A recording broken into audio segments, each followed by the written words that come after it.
Do you remember this movie? Yeah, do you remember this movie? Do you remember the original foreign version of this movie before, directed by the same guy? Lemon Popsicle, like one of the best remakes or best teen films ever made. Yeah, this is basically what I'm reviewing is basically that, but it's in some ways different. It is different, but it kind of has that Last American Virgin feel, and all the freckles in the world. Actually, a good movie.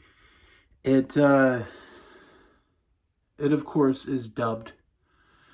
Some of it is very badly dubbed, like the sister character, My Lanta. Um, you have this character who is just astonished for some reason by just girls, and it sounds a lot like someone you probably knew or someone you probably were. I kind of was like that growing up. Everybody gets like that. And it's just this kid. And I know they're going to probably do it. They're probably going to, that was a really good remake, Let's do that.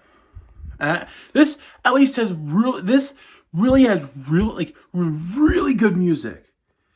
There's I even want to listen to it now. There is of course I hope you have a soundtrack on YouTube Music, because man, you have really good soundtrack on here. You had where is it? It Drives Me Crazy from I believe they call them the Cannibals or something.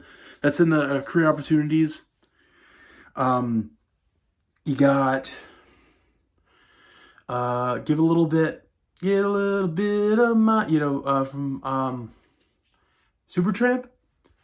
You had wasn't it Head Over Heels?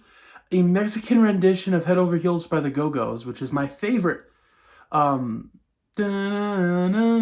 the intro song from 13 Going on 30, which is my favorite Go-Go song.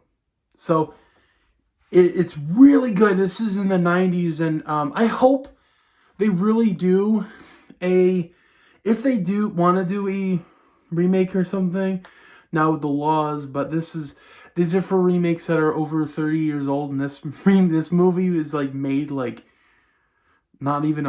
this is not even a week old. It's just this was just released. Oh, I don't want to ruin my Spirit poster. But this is a really good, well acted, well directed.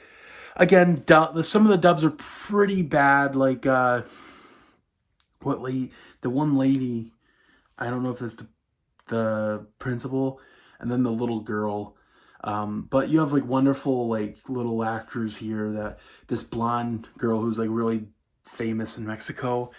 You have a lot of, and then again you have this really the main kid is really good, and then you have this really good again the really good soundtrack, and then the execution at the end is what I actually wanted for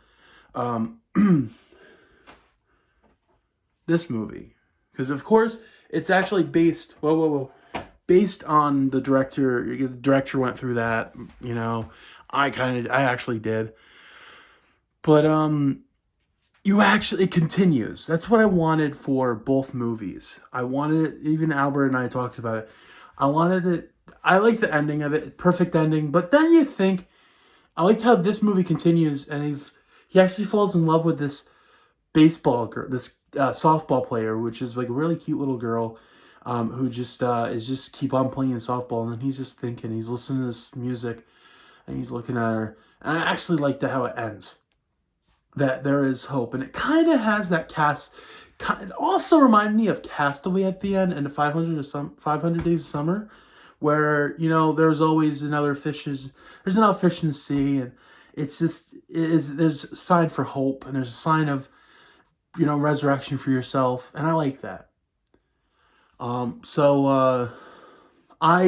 recommend it if you're going to stand with the dubs, because I don't mind that, because I have some people from my family that are married into this, and then they act, and it's all, I'm very, I don't care. Um, I know people that have that, and I'm used to that. Um, Another thing, I have a friend that looks like the one kid in this, and he has Mexican heritage, which is funny. And he looks like him, a friend of mine, who I write some stuff with. That's really cool. But yeah, other than, check it out if you want. If you're into this type of stuff, check it out. It's pretty good. If you want to avoid the dubs, just do this or do this, whatever. That's my review.